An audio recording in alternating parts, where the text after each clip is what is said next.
Well, up next, we're joined by someone deeply involved in the Okuama resettlement effort, a community leader, to talk about what's really going on the ground as resettlement efforts intensify. What's the pulse of the people in Okuama? How are they rebuilding their lives? And can trust be restored between the Okuama people and the state? Okuama Community Leader, Honorable Jacob Akemor, JP, joins us virtually on the program. Thank you very much for joining us, Honorable. Thank you for joining us, Honorable. You're welcome. Well, it's good to have you on the program.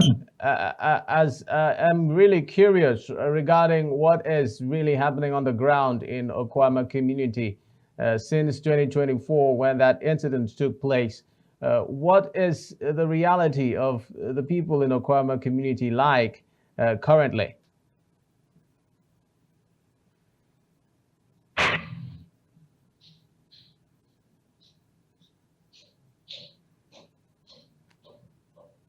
Honorable Jacob Akemor, can you hear me?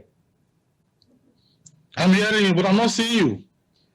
Okay, please, you would have to make do. As long as you hear me, I think we can have this conversation. Okay. Yes, so I was asking, looking at the current realities in Okuama community, ever since the incidents in 2024 that led to the loss of lives that was seen, and the many sad stories that emanated from Okuama community, what's the reality and experience of persons in the community like currently? Okay, thank you very much. The current situation of the community people right now is very critical. For them to even have food to eat is a problem. No house to stay. And you know, this is just a rainy season. When after the rainy season now, there's no place to stay, no food to eat. It's a critical situation right now for the Okuama people. But then I understand that the Bayelsa State, the Okuama community, they recently commissioned a housing project there by the state government. There is a hall. The state government build a hall for the Okuama people, for them to have a place where they can go to be sleeping for now. So that was just completed, and they have commissioned it. Okay. That is where the few persons that remain in the community right now, that is where they are putting up now. So we need more. Well, bring us some understanding, Honorable Jacob Akemor, as regards the emotional and social impact that these events has had on the persons of the community. When we talk about people who were forced to flee their communities and are now roaming, do not have any stable basement to stay, and talk about the economic devastation that these persons have had to suffer. How far-reaching has it been?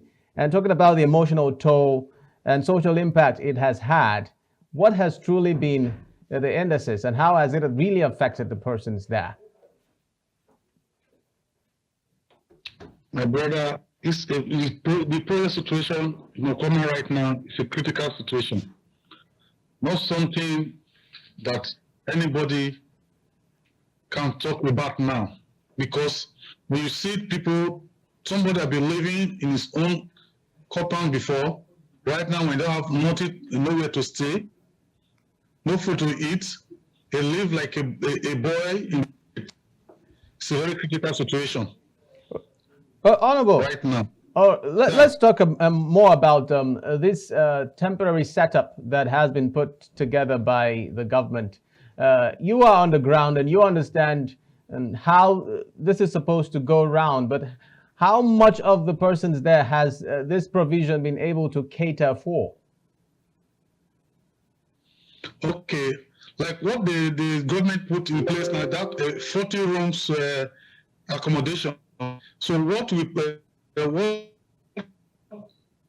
only accommodate at least some, we select on the few elderly ones that have no place to stay to accommodate them first, because it's a very big community that have over 5,000 people, and we have 40 rooms. You should know that 40 rooms cannot contain the people right now. So we only choose on the elderly ones, let them just have a place to stay first, while the rest will still sleeping in the bush, wherever they see, they can manage themselves as for now. What are those access provisions that are available to the Okuama people? Talking about infrastructure like roads, let's talk about assessing the community. Is it easy to assess Okuama community? And what help have you received, not just from government now, but from other spirited individuals or associations or stakeholders? Okay.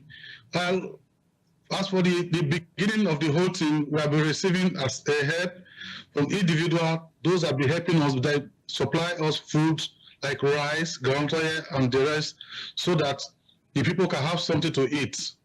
So, but for a very long time now, no help like that be coming to the people. So it's very difficult for people living in Okuama right now. All right, Serious hardship. All right, Honorable Jacob, how would you describe the relationship between the people and security agencies now that, the people have gone and are trying to resettle? How is the relationship, compared to before? The relationship between the community people and the security agency, yes, talking about the community have a problem with security agencies. Like with the day of the commissioning of the hall that the government built for the people, when the deputy governor is coming, he comes with a lot of security people. The local government chairman is there, Ughelesa local government chairman, and also the Bomondi local government chairman. So all of them, they come with their security men. They live peacefully for the period they commission the hall before everyone go back to their various places. Beyond housing now, Honorable, let's talk about how far-reaching these recent realities have been to the people. We talk about health, education, water, those basic amenities, of course, that are supposed to make life worth living. What has the experience been? Were these facilities able to answer those questions? Talk about healthcare, education for the children in Okuama. What is happening in those areas? Okay. Of this whole trouble till now, the students, all the children in the community stand still. There is no school. But now the government have also rebuilding the primary school, the secondary school, and the health center. And I believe that within the short time, so that when the school will resume by January, the children can go back to school. Well, but I'd like to understand, before these incidences in 2024, is it that there were no schools, or are you saying that schools were also destroyed? All the schools are destroyed. The primary school and the secondary school are destroyed totally. Our health center, everything will be destroyed totally. So now we are starting everything afresh. Who destroyed them? It was the soldier. When they came to the village, they destroyed everything. They only leave the Anglican church in the community, which where they stay for the period they stay in the community. They level every other building in the community. So, Honorable, how would you assess government's effort, in resettling the people of Okuama community? How would you assess their effort? So do you say it's fast enough, or the pace is slow? Slow. The pace is slow. It's very slow. It's slow because this have happened for a very long time now. It's last year up to now. It was now they just on first project. Our people will have a little place to stay. Everybody school since the beginning of this period, when the children are supposed to be going to school, there is no school. So the process of the building is very slow. Let's talk a little bit about those community leaders that we understand. Some of them are still in the net, are still being arrested or still being kept in confinement away from their loved ones and all of that. What efforts have been made towards reuniting them, or if not reuniting them, possibly charging them to court to answer to whatever issues there are still at the front burner? What are those steps that have been taken so far towards getting these persons that are still being held released?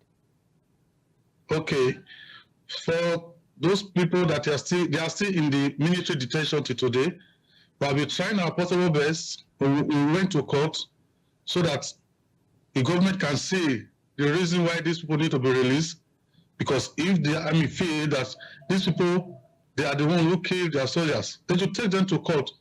Let them judge the case. Let them find out. Let the government take action about this. But up to today, the military, they are not be bringing those people to court. They are not be bringing them to court. I just keep them in their own custody.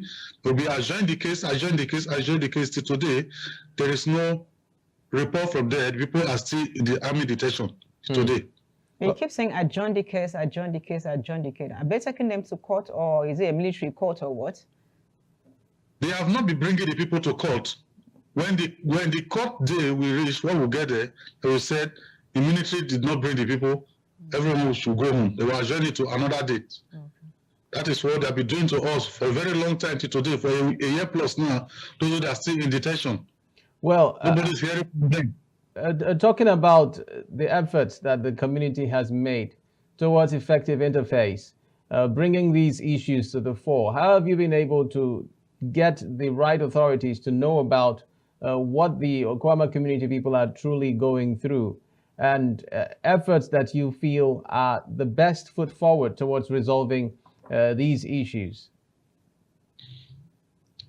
My brother, the condition of Okuama people is a very critical one, because we don't know where to go from here. That is the reason why we believe what will come out from the court.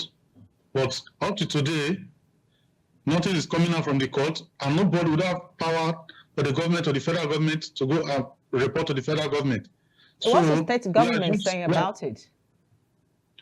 You said? What's the state government saying about it?